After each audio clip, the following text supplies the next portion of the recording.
Most of the knowledge of Indigenous peoples is in languages that we don't speak. So, there's more than 6,000 languages on the earth. And generally, from the scientific world, we believe that languages evolve in specific contexts. So on tropical islands, up on the top of mountains, in the middle of deserts. So they're very specifically wired. But all that knowledge is the things that people know on a daily basis and things they talk about, but it's not written down. So it is a bit of a challenge. How do we bring that knowledge into discussion, into understanding, so that we can work together to find global solutions? So we have different interventions. I think our most important work is we help communities do their own research. So many of the people we work with, they've never been to school, but they know a lot. So how do they bring that knowledge forward? They do their own research. So we've just been working with nomads in Chad to document their knowledge about the weather and the changing climate. And then they meet with Chadian scientists and also with the government to talk about how to cope with climate change. And our job is to put together the scientists with the holders of this indigenous and local knowledge. And then they look at from their different angles, how they understand, for example, a mountain ecosystem, what are the changes, and then they give advice to the government on what is possible to protect that ecosystem. The opportunity with Indigenous peoples is that their knowledge is so detailed, it's so specific. So, for example, working in the rainforest in the Congo Basin countries, there we don't have a lot of science about what are all the different plants, what are all the different species, but also how they're changing and interacting. But the indigenous people who live there, they see this every day, but their whole language is based on these systems. So they sometimes know the names of plants or animals that are not known well to the scientific community. We had one example on the Pacific Islands where there was a small rodent, well, not even a small rodent, a big rodent, living on one of the remote islands in the Pacific that had never been documented scientifically. And it was UNESCO that helped publish the first research done by the community. So first of all, there's lots of knowledge that needs to come to the surface, but it's also about problem solving. So if you think about climate change, in the urban area, you have one experience, but on a mountainside or in a desert or in an ocean environment, it may be very different. So part of the job is to bring the people with the knowledge from all these very special areas to speak also with the national government. And otherwise, their issues are going to not be known. And you can't address what you don't know. So there's a process of translation from the indigenous knowledge into the national language and the national discussion, but also to understand how, for example, meteorologists look at weather one way, but nomadic people or herders, they have a different experience of weather and changing climate. So how do they understand each other? They need to spend some time together, but they need some of the same tools as well. And that's a translation process, but it's also a learning process for both sides. And that's our job, is to help each side understand what the other needs to know and to build partnerships. I think our work really focuses on first of all, the conservation of biological diversity. We know that human society exists because we have natural resources, fresh water, fresh food, but also things like medicine that comes from the bush. So those are already resources that are the foundation of human existence, but they're also the foundations of other species' existence as well. And so by protecting the knowledge, we also are looking at the custodianship. So this is, I think, an important concept. So it's not just about knowing something, it's about taking care of something. For example, an endangered species, like I can think of the redneck ostrich in northern Niger in the Sahara. There was a time where the redneck ostrich was going to disappear. Scientists had documented it, but who was going to do something? And so the local Tuareg people, they helped bring the male and female ostriches together, protect them, allow them to have their babies, and release them back into the wild. So this was an example of how indigenous knowledge and science could work back to back to help protect the environment. The knowledge that emerges from the LINKS program, some of it is published, and we put it on our website, and you can download that. Or we did a fantastic project with the Mayanga people in Nicaragua, where they developed school materials using indigenous knowledge of documenting all the different forms of life in the river system in north-central Nicaragua. So that's now taught in school. So previously, that knowledge wasn't documented, but also it wasn't available for the school. So through a process of community research, they produce all those materials. We have another set of materials that are only just starting to be used, but they're already being shared a lot, and that's on the traditional knowledge of Pacific Islanders about how they do open ocean navigation, but also their understanding about the ocean, about the swell, the shapes of the waves, the different species in the Pacific Ocean. So there's lots of material, and some of it we publish. But our key role is not that. Our key role is to bring the people together with the scientists so they can understand each other, and that goes into big assessments. So that goes into scientific reports that help guide the government on decision making.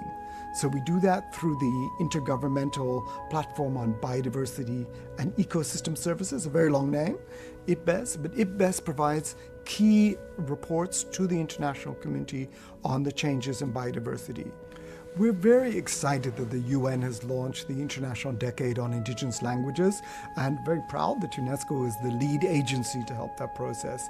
We believe it's a big breakthrough that to make the connection about languages and knowledge and the environment is a way to valorize the complexity of the indigenous knowledge system. So I remember years ago, when I said I was working on languages and endangered languages in Southern Africa, they said, oh, those languages must be very simple. But actually the languages I was working with Ngu, but there was also Kong and Kam and other languages in the area. These are the phonetically most complex languages on earth. So for example, English is quite a complex language in its sound, but the languages I was working with, whether it's Ngu, but also Chukwansi in the north, these are 3 times more complex than English in their sound system. And that is used to provide a great deal of detail on the biodiversity of the Kalahari ecosystem. So you're constantly dealing with prejudices from the outside about what is so sophisticated that it's often hard to relay to someone who doesn't know. So I'm always a bit amused that people often say, so what is the word in your language for nature or tree or whatever? So in the community where I was working, the elders, they were laughing with me one day. They go, you know, Nigel, we don't even have a word for nature in our language. We use a European word for it. But why would you distinguish between where you live? You are nature. You are part of nature. So why do you people, basically you foreigners, why do you have another word for this thing? You are it. It's part of your world. But also in their language, for example, you couldn't use a generic word for a tree. So you may have the same experiences that I do. If you ask people in an urban area, in Paris or sometimes in Cape Town, what is this tree? They'll look at you and like, it's a tree, it's a tree. They don't really even know the species, let alone its functions. Whereas in the Kalahari Desert, in this language, you cannot talk generically. You have to talk about the species and even the functionality of the tree. So this is the level of precision that exists in indigenous languages, and that can help us understand the world. So if we know that a tree has different functions at different points in its life, if we know that a tree supports a whole ecosystem of its own, then we begin to have more respect for that tree. When we were working in southern Chad, we did a whole mapping exercise with Mbororo pearl herders. And right near the end of the mapping, the elders began to show us individual trees. So that's interesting, a big map like this, and then they start to tell us individual trees. But I said, why? They were a bit shy about it at first. And then they said, well, listen, some trees have good spirits, and some of them have negative spirits. And you mustn't let your children play under a tree with negative spirits. So this is quite an interesting concept. So why do they have this idea about these trees? They are remembering trees that are hundreds of kilometers away, the individual tree they can recognize. So then we realized that all of these are fruiting trees, and they all play a really big role in that Sahelian environment. So here was an example of an indigenous language system and knowledge system that will really tell you about the soil and the water and the species in the Sahel. So this is what we believe is the great opportunity. How can the language decade help tell those stories and valorize our responsibilities and our opportunities in terms of nature? I think some interesting examples are maybe the simplest thing is just realizing that with my education, with my career, with whatever, if I'm in the Congo Basin, or if I'm in the mountains in the Andes, or if I'm in the Kalahari Desert, I cannot just get up and walk for the next 3 weeks and be okay. I basically won't survive. And I'm sitting next to a grandmother or a grandfather who can do that. They can get up and they can walk across the landscape for 3 weeks, and they will live. They will find food and water and shelter, but have relationships with the land. These indigenous people have ways of living in the world and moving in the world that is informed by a lot of detail, but a lot of precision, a lot of observation. I've watched elders pick out just the movement of a leopard's tail at hundreds of meters from us, just moving near a sand dune. So the observational capacity. But the person who probably inspired me the most or a lot was a man called Karl Kleinman, who was a San, indigenous Komani man from the Kalahari. And he said to me, we were out in the bush following tracks. He was a tracker trainer. He was one of the great, he was a master tracker, a brilliant man.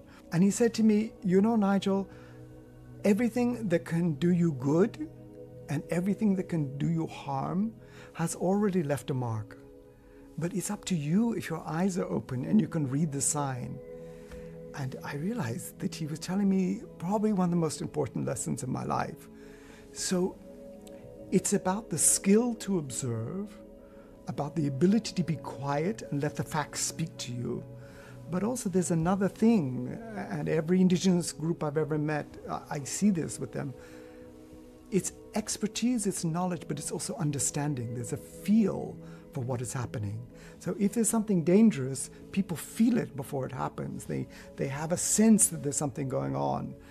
And I think this is something that in the Western urban cultures we really are disconnected from, that we don't know how to listen to our own inner voice as well as pay astute attention to the signs that are around us.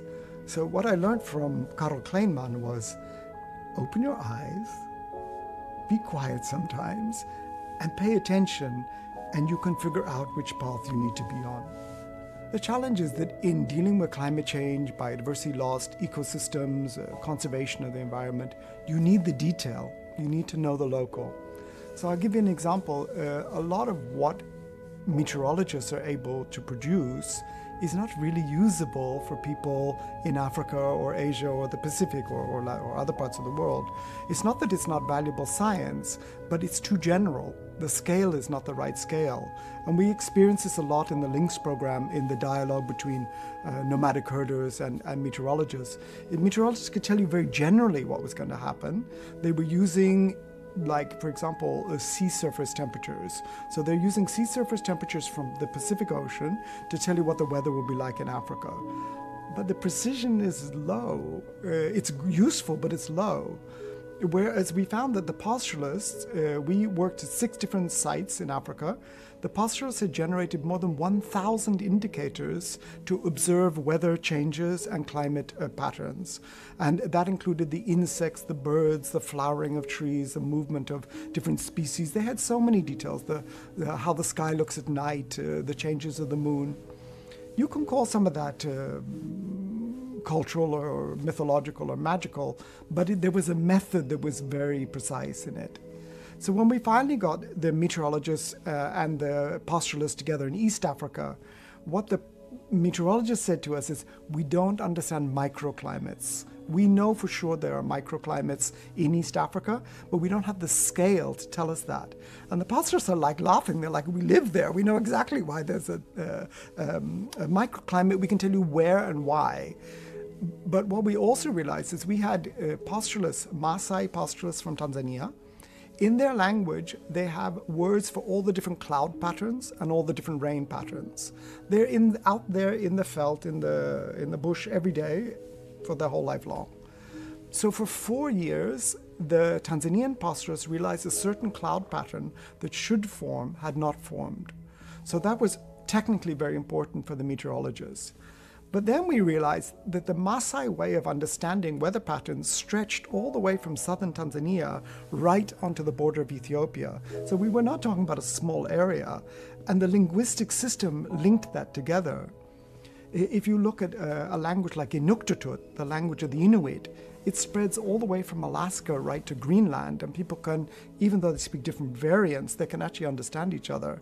And their knowledge about ice and snow and weather patterns is very important and has now been included by the Intergovernmental Panel on Climate Change in the new Arctic special research. So personally, I don't think there's any evidence that there is a problem about the relationship between science and indigenous knowledge.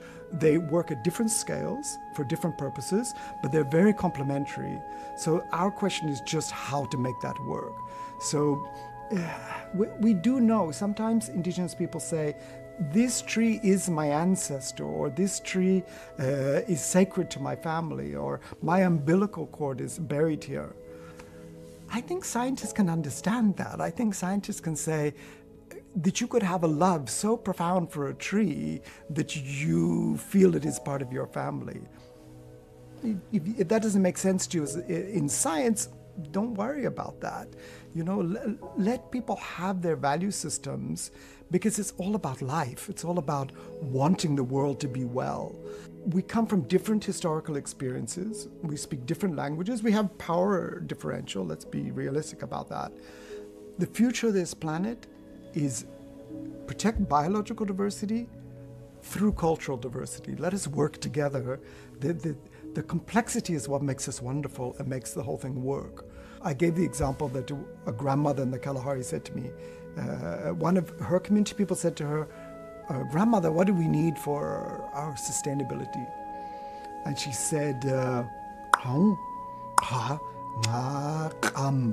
we need the land, we need fresh water to drink, but also we need the truth. We need to tell the truth to each other.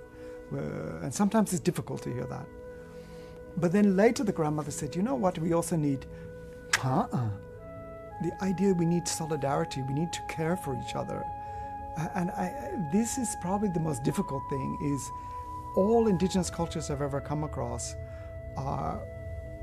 have a way of putting the ego to one side and being inclusive, being embracing of the world. And I think this is our big challenge at the moment. So to trust each other and to want to work together. That sounds a bit philosophical, but maybe philosophy is part of the solution. So one has to look at it within a time frame. So obviously the experience of colonization and colonialism, we went through a whole period where people lost autonomy, they lost rights, sometimes they lost territories, there were big impacts. Much of the 20th century was a process of trying to start to recover from that. And that included independence of states that had been under colonial rule, the creation of the United Nations, but also this crafting of a framework to recognize the specifics of the needs of indigenous peoples. So it took 25 years to negotiate the Declaration on the Rights of Indigenous Peoples. But since then, since 2007, we're seeing a change at an unbelievable rate. So all major UN instruments that deal with the environment have now included indigenous knowledge. And UNESCO, I'm pleased to say, was really a catalyst in this process, and we're a partner in the process. So the first major one is the Intergovernmental Platform on Biodiversity and Ecosystem Services, IPBES. So every one of the IPBES assessments, thematic, technical, regional, includes indigenous people's knowledge within that. Big breakthrough. That provides guidance to governments all over the world. But now we're working with the Biodiversity and Ecosystem Services Network, BestNet, and now we're working at national level in developing ecosystem tools using science and indigenous knowledge. But look at the UNFCCC. Here in the city of Paris, we adopted the Paris Agreement, l'Accord de Paris, which includes recognizing indigenous knowledge as part of national adaptation strategies. And UNESCO is working with different member states on actioning that, making that work. So this year, for example, both Chad and Niger submitted their national adaptation plans involving indigenous knowledge. We're also seeing a big change in Latin America around the framing of the idea of protected areas. So you also know that UNESCO has more than 1,700 designated sites, World Heritage, Biosphere Reserves, and geoparks. So now UNESCO is working with many countries in Latin America on what's called Iberomab. It's an approach to involve indigenous peoples and local communities in successful site management. So we're seeing changes everywhere. Climate change, biodiversity, ecosystem, desertification, all UN instruments. The new report on the cryosphere and oceans from the Intergovernmental Panel on Climate Change includes indigenous knowledge. And to be modest, we're a small player in a big scene, but UNESCO's often been the catalyst. We've created the conversations, we've connected the people, we've shared the ideas, and we work with the whole of the UN family.